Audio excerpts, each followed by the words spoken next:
Pues esta Honoria, que es hermana del emperador de Bizancio, el hermano la sorprende también en amoríos con un chico que no le gusta y la destierra. Y ella no se le ocurre mejor cosa que coger su anillo y se lo manda a Atila. Atila lo interpreta como una declaración de amor en toda regla y le escribe al emperador diciendo que se casa con Honoria, pero que la dote es la mitad del reino. Te puedes imaginar que el emperador de Bizancio le suena la cosa muy mal y empieza a dar largas al asunto.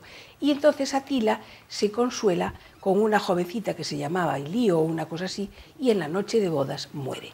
Cuando yo era pequeña, las monjas en el colegio nos decían que Ilío había sido instigada por el Papa, una buena cristiana, y lo mata. Y lo mata.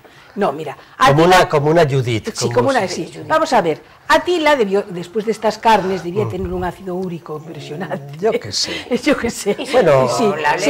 Bueno, al vino en la noche de bodas, se quiso poner flamenco y al final aparece muerto y la hirió llorando que se me murió el padrecito. O sea, todo un dramón buenísima esa historia, para escribir. Y bueno, por fin el emperador de Bizancio pues se salva del matrimonio que le ha montado su hermanita, que los anillos no se mandan así como así. Ya le digo, mucho cuidado con los anillos. Mucho cuidado. A ver a quién le regalas tú un anillo que lo puede interpretar como un compromiso y la cosa. Oye, después de todas estas mujeres tan fantásticas y después de todas estas abadesas maravillosas. Diría a la gente que busque en las enciclopedias y en Google Atila, estas cosas. Atila, claro, entonces que esas cosas... el Estirtartar, todas esas historias. Cualquier tontería de esto. Oye, y que busque también Santa Hildegarda de Bingen, que es abadesa y es una mujer absolutamente increíble, porque es incluso asesora de papas, asesora de emperadores, es abadesa de un convento, y en aquel entonces las abadesas hasta podían impartir el sacramento de la penitencia. Sí, hay un momento que la Iglesia... Hay un momento en que la Iglesia le da a la mujer de debilidad, un protagonismo tremendo. Un momento de debilidad. Se arrepintieron enseguida. Pero ahí viene mi pregunta que os voy a hacer. ¿Por qué cuando ya estamos hablando del siglo XI, siglo XII, y tienen estas mujeres un poder fantástico, y la Iglesia les otorga este poder y les concede este privilegio, este reconocimiento, o sea, les reconoce su valía y les reconoce su preparación y su buen consejo? ¿Y por qué pasamos de la noche a la mañana de tenerlas poco menos en el cenit, arriba, en la cresta de la ola, ¡bum!, a la hoguera? Pues, porque pasamos de ser poco menos que elementos casi prodigiosos y celestiales con un poder inmenso, a brujas. Con un poder inmenso. Hay una señora en Roma que se llama Maronza o una cosa así, que nada menos que impone ella tres papas. Por eso os digo, fijaros. Bueno, hay una papisa, ¿no? Que la papisa Juana, que se disfraza de hombre y es papa. Pero bueno, pero esta lo impone. Esta impone y dice, aquí manda porque lo digo yo. ¿Cómo es influencia? Mi manera de ver es que en Occidente, desde la época de los griegos y después también con la impronta judía, hay una misoginia muy profunda. Lo que ocurre es que un padre es un padre, que por mucha misoginia pues quiere a su hija, hay enamoramientos, hay gente que no es mala persona y respeta, es decir, en fin, hay gente muy mala, pero también hay gente... Bueno, entonces, dentro de esa misoginia oficial, digamos, ahí se aflojan y por esos huecos las mujeres encuentran, con estrategias muy inteligentes, encuentran salidas incluso en la religión, en la política, en las artes, ayudantes de su padre que es médico, y todas estas cosas. Ahora, oficialmente no, siempre es un poco un poder, digamos, como representado, ¿no? A través de pero hay momentos en que se endurece la situación y la misoginia no solamente es oficial, sino que se implanta en las leyes y la mujer, vamos, como de los y en los dogmas, que es peor. Y tal. Y vuelta a empezar, ¿no? De endurecimiento del trato a la mujer.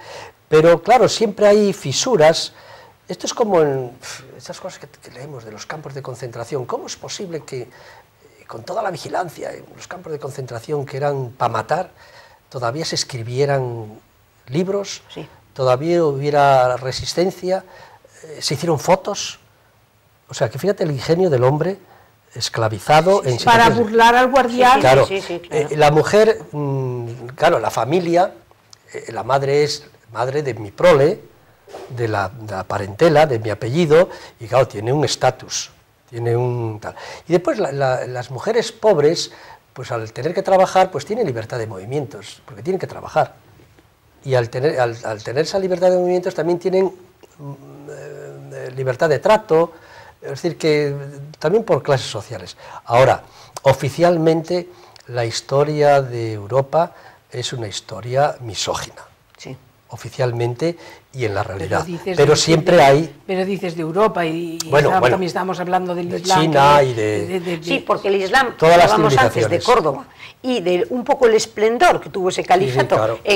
Pero de repente también entra en picado, y a la mujer se le pone el burka y a correr. Estamos hablando de la China, de los Hans, donde una mujer escribe, y pasamos a la siguiente fase, que la emperatriz la matan en el momento que concibe un niño en China, porque no puede darse la dualidad del cielo y la tierra y puede ser molesta. Entonces, hemos pasado de una sociedad donde hay una mujer tal... A las emperatrices las matan en China cuando dan a luz. Cuando hay una época en que matan a la emperatriz en el momento de dar a luz a un hijo varón, porque puede... O sea, es como si lo fuera a pervertir o lo fuera... Entonces eso ocurre en diferentes civilizaciones, en la misma, más o menos en el mismo tiempo. No, en la misma civilización, pero en distintas épocas.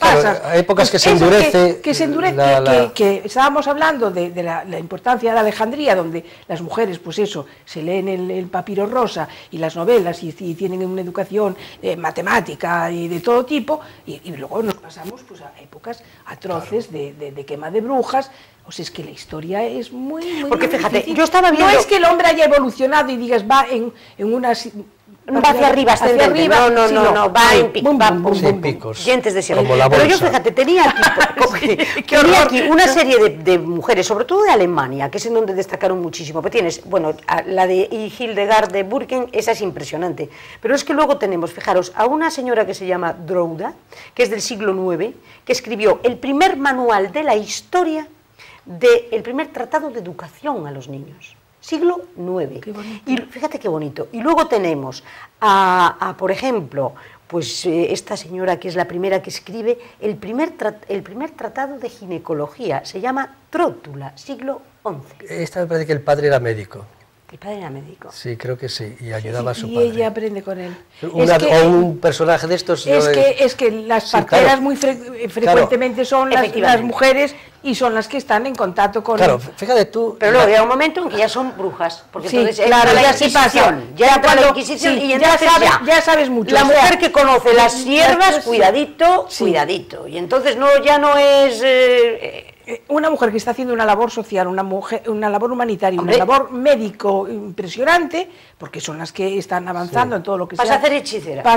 Los miedos y tal hace... Los tabúes, que los dogmas y las costumbres y muchas veces son tan machacantes, pero han sido machacantes para nosotras y para el mismo hombre Bueno, machacantes y perniciosos. Yo leía una anécdota que me interesó muchísimo y es precisamente el motivo de por qué se propaga tanto la peste, en la famosa peste negra que ya asoló completamente Europa en el siglo XIV.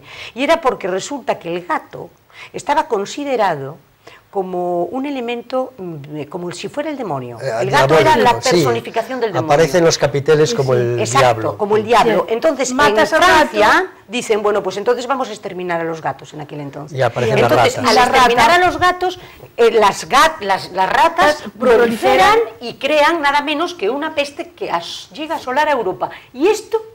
porque a alguien se le ocurrió decir, pues del pobre gato. Bueno, seguramente las cosas son más complejas. Seguro que pero sí, a veces de medidas estúpidas se desencadenan males, grandes catástrofes. Pero no cabe duda de que hay una anécdota, bueno, saltando el tiempo, mandaron una vez a un inquisidor a Navarra porque había allí como una especie de epidemia de brujería, había brujas por Navarra. Por doquier. Sí, y entonces se reunían en las cuevas y todas esas cosas. Y entonces el inquisidor era un hombre bastante sensato, a pesar de ser inquisidor, y entonces, claro, porque lo más parecido a un tonto de izquierdas es un tonto de derecha o viceversa. Sí. Es decir, en todos los sitios hay tontos y en todos los sitios hay inteligentes. Y este inquisidor dijo, desde que se creen las brujas, nunca hubo tanta bruja. Porque claro, dice, como creen en las brujas, pues tienen que aparecer por todos los sitios. Porque fíjate tú, si yo creo en las brujas y no me encuentro nunca con una bruja, vaya frustración.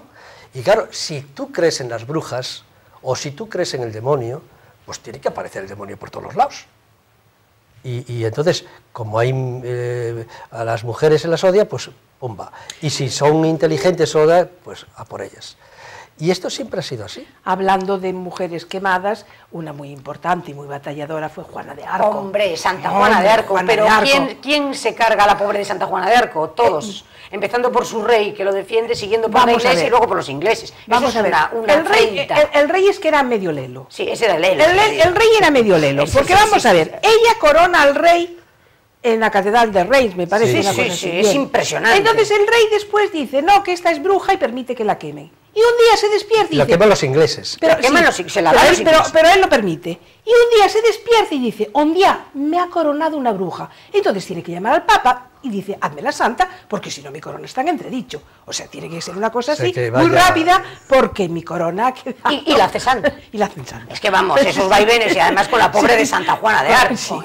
Una pobre que era una mujer, pero de verdad. Que sabe conducir a los